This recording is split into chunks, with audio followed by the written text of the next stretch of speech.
The phrase badge engineering has historically been used to describe vehicles that were identical and sold by one company under multiple brands to try and drive more sales. But what if I told you that that phrase didn't have to be a bad thing? Welcome to Out Motorsports, the channel for cars as you are. My name is Jake, and I'm here with the 2025 Buick Enclave Avenir. This is the newest model of Enclave, new for 2025, and Buick is indeed building this on the same platform as the Chevy Traverse and the GMC Acadia, as they've done for many generations now. But this, I think, is a great example of how badge engineering and platform sharing is really not a bad thing at all. And in fact, one manufacturer, one company can build three different vehicles that feel completely different and look completely different on the same platform. So let's get right into it. So the Buick Enclave, these first came out as the Lambda-based cars back in the early to mid 2000s, and they were again part of that platform sharing model between the Traverse, the Acadia, at the time the Saturn Outlook, if you remember those, and they were pretty similar. They had different noses, but that was kind of it. And in this case, we're on the newest generation of these Trio, and Buick has done quite a bit here. You've got this new nose going on that's inspired by their Wildcat concept car, which is a concept they should totally build because it's really, really hot. But they've stretched it to be taller here to build the Enclave's face. This is the one part of the car I don't really love the styling on, but it does work enough. And I do appreciate the fact that we've got headlights further down so they don't blind everybody, although they are a little vulnerable in a crash. In any case, this is a large three-row crossover. It seats up to 7 people, and this is really almost the length of a Chevy Tahoe, but it's going to be far better behaved than a body-on-frame vehicle because this is a large unibody. So that is a great starting point. Now, I've driven the Traverse, I've driven the Acadia, I've liked them both enough, but Buick does do some different things here. Where they share some common hardware is in the general chassis, the wheelbase, the platform. The dimensions are generally similar other than bumpers to give you a little bit different width and length overall. Your drivetrain is going to be the same. In this case, it's a 2.5-liter turbocharged 4-cylinder making 328 horsepower and 326 pound-feet of torque. That goes to an 8-speed torque converter automatic and then standard front-wheel drive or optional all-wheel drive. This one is an all-wheel drive model. Now, that is the basic underpinnings that make this the same as the Traverse and the Acadia, but Buick has their own sort of setup going on here. First of all, with their suspension, this being an Avenir, it gets the adaptive suspension that they can put on these cars. So it's got a couple different shock damping settings for how soft or how stiff you want the ride to be. The other thing that Buick has is what they call QuietTuning, which is something they put across all their models. But in the case of the Enclave, you get acoustic laminated glass, you get triple sealed doors, you get more sound deadening everywhere. And Buick says that makes this car supremely quiet. So more on that in just a second. The other big mechanical thing going on, you'll notice we've got these gigantic wheels. These are a 22-inch wheel, which is just, I guess, the norm now. We're going huge. So think about that when it comes time to buy new tires. But in any case, they look really nice. They fit the size of the car quite well. And we'll take a quick tour inside too, because Buick also sets itself apart in the interior. So, quick look at the Enclave Avenir's interior. First things first, these seats on the Avenir in particular have a unique stitching pattern going on. You've got these white piping going down the sides. You can get these in kind of a two-tone cream and navy interior, and it's way cool, much more interesting than the black, but the black is certainly nice if you would like it. Now, these seats are going to be heated, ventilated, and massaging. That is accessed through a button right here, and then this is going to control lumbar and massage functions as well. This one adjusts quite well. The passenger seat adjusts just a touch less, but is still fairly comfortable. We'll go ahead and hop inside because this is the party piece of the Enclave, and that's going to be this 30-inch screen that spans the complete width of the driver's side all the way over to the start of the passenger side of the car. Now, this is going to be effectively 2 screens. You've got this center screen here that is going to show gauges, trip odometer, music. You can have it show your maps if you would like that. Pretty slick if you are into this sort of thing. Then over here on this side, you do get Apple CarPlay and Android Auto, although you'll notice Apple CarPlay only takes up this small rectangle versus the entire width of the screen. Same thing for maps. It's all going to just be this sort of square. So interesting there. You can of course go back and use the factory GM navigation. This is built in. This runs Google maps. The whole thing is based on Android Automotive, so it's pretty snappy, pretty easy to use, and frankly, I like it quite a bit. The one thing I don't like, which I am dying on this hill with a lot of new GM products, is that the headlight controls are in the touchscreen. I think it is idiotic and unsafe, and I will say that every time I get one of these cars that has touchscreen controls. What is not on a touchscreen that I do appreciate is the climate controls. These are automatic, of course, but you've got physical controls for your fan and temperature, your defrost, and then you can tap on the controls down here to get access to more controls for things like the rear climate, that sort of thing. So pretty easy system to use. One other complaint that I have is when you're sitting kind of where the driver is here, you cannot quite see everything going on right here, which thankfully this is just sort of some status icons. But then also on the left side, this over here is, you can see now, it says adjust HUD. This is your controls to adjust your heads-up display. So you swipe left to right to control your heads-up display. Not something you're gonna do very often, but it's a little disconcerting because you can tell there's something over here, but then when you're sitting, you can't quite see it. So just a little bit odd. Now then, this is going to be your turn signal and your wipers, both front and rear, and then this will be your shifter. You put your foot on the brake, pull towards you for neutral, and then towards you and up for reverse, or towards you and down for drive. I think this is great. It's very intuitive. We've seen it on Mercedes and Tesla and some other makes lately, and frankly, it's quite nice. Now, one thing in reverse, if we take a look at the camera situation, the backup camera is quite high quality. It's really nice, but you've got this giant screen, and they limit the actual backup view to just this teeny little bit of pixels over here, and then this teeny little bit of pixels for the 360 top-down view. I wish this could be huge. You've got this giant screen. Let's go ahead and use it. So just a little bone of contention there with the design choices for this screen. Looking further up, you've got a digital rear view mirror. If you don't like it, you can go ahead and flip that off, but it's nice when you've got a bunch of people sitting behind you.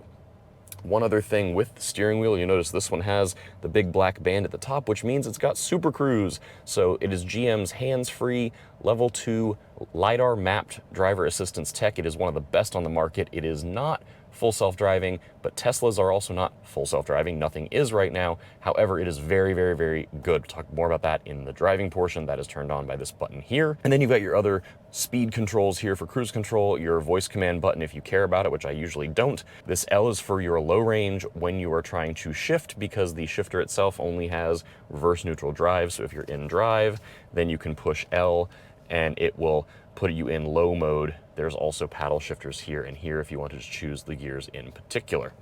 Then you've got some controls here for heated steering wheel and a few things for infotainment. This button changes the view of your gauge cluster screen. You'll notice I went from the built-in Google Maps to the Apple Maps that my phone is providing, or I can go to driver assistance or kind of a general gauge screen.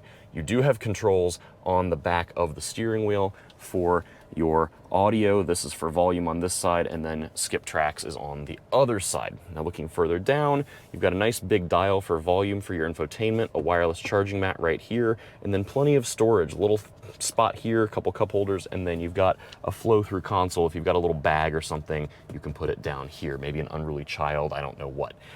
Other thing to point out, I love the speaker grills on the Bose sound system. I think they're very pretty, and that goes with a nice door panel. This is just kind of a nice layout. Some little wood. This is ambient lighting at night, interesting door handle pull, and then there's some gold trim going on here and on the center console. I just think it's kind of an interesting touch here. Now when we open this armrest, there's a little tray here and then a larger spot there. So plenty of storage going on in this car. And then when you look further back, obviously we've got the panoramic sunroof and then 2 more rows of seats, which we'll talk about a little more while I'm driving, because I did put some friends in this car as well. So speaking of driving, let's put this thing in drive and hit the road.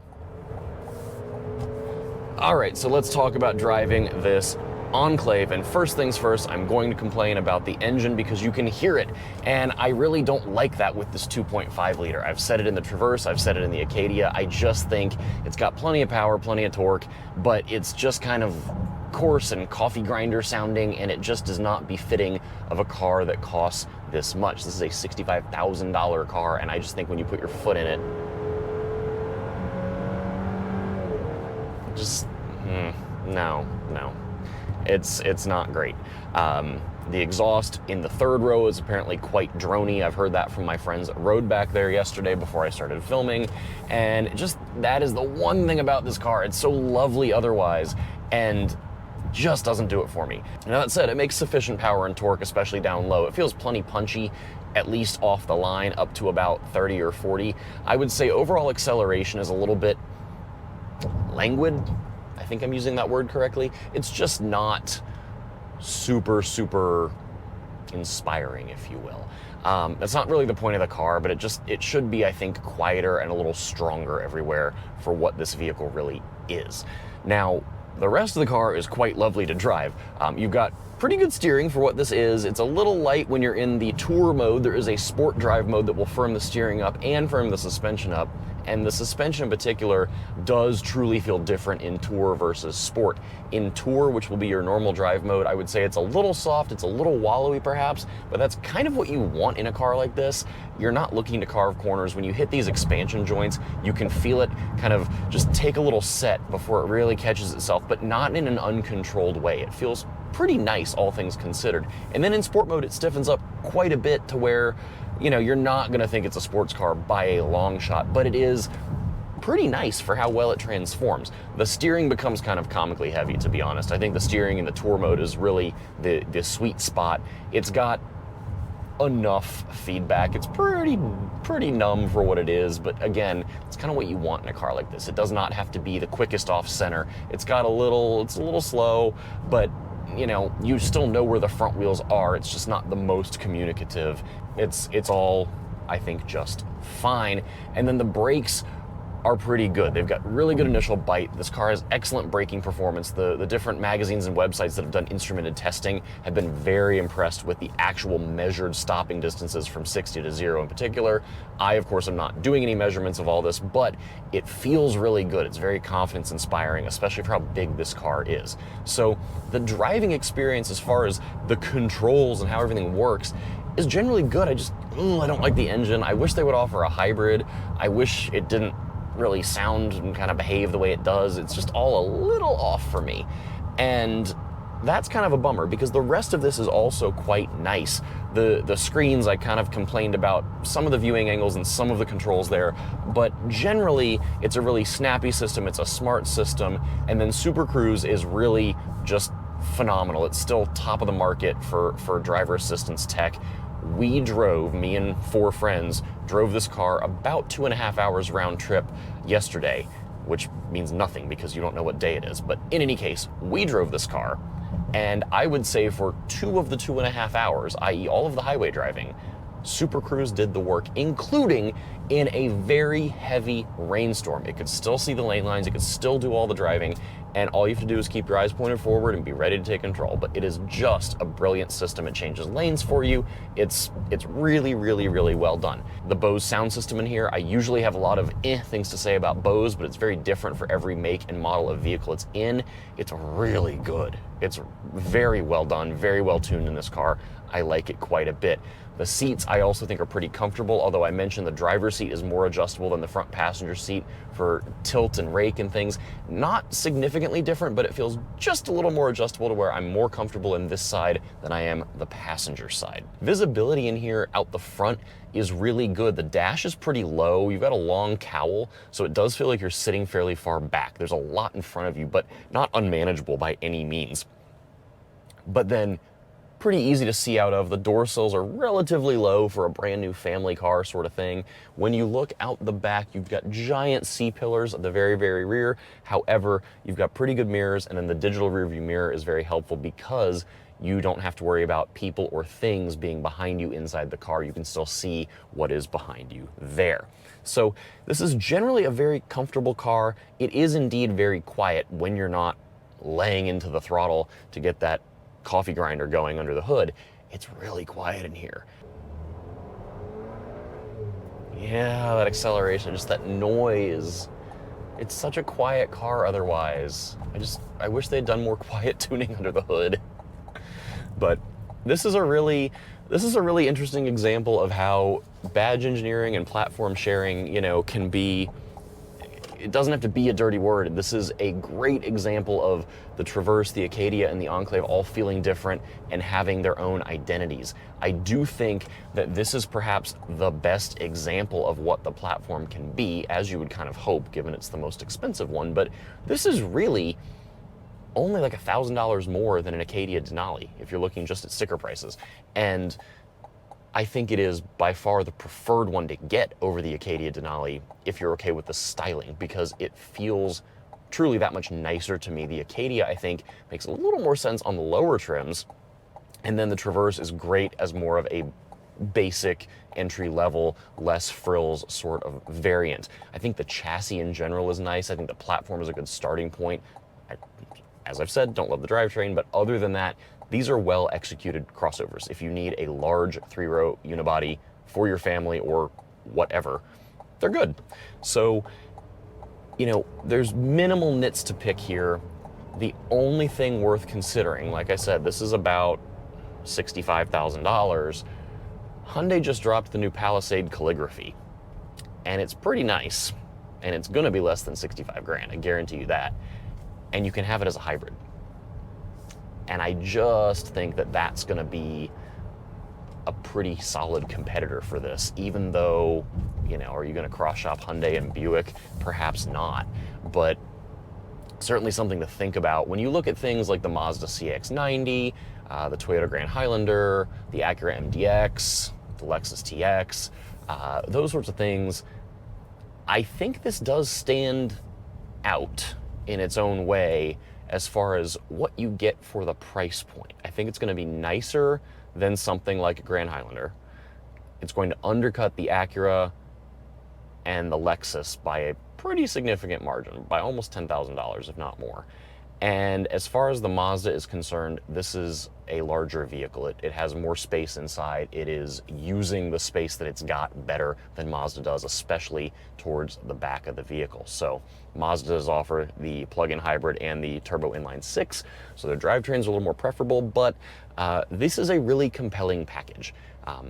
It kind of makes me wonder what a Cadillac version of this would be, which we're not gonna probably get because they're doing all EVs over there now, but just kind of curious. In any case, thank you so much for coming along. As always, be sure to like, share, comment, subscribe here on YouTube. Tell me what you think. Would you buy an Enclave Avenir, or would you buy a Traverse or an Acadia? I'm curious. Or would you buy something else completely? Because this is a pretty competitive part of the market and there's a lot of good options out there. So let me know in the comments. Follow us here, follow us on Facebook and Instagram, head over to outmotorsports.com. We've got a whole community over there that would love to be your besties if you want to join some fellow LGBT automotive enthusiasts, both online and on the street and on the racetrack.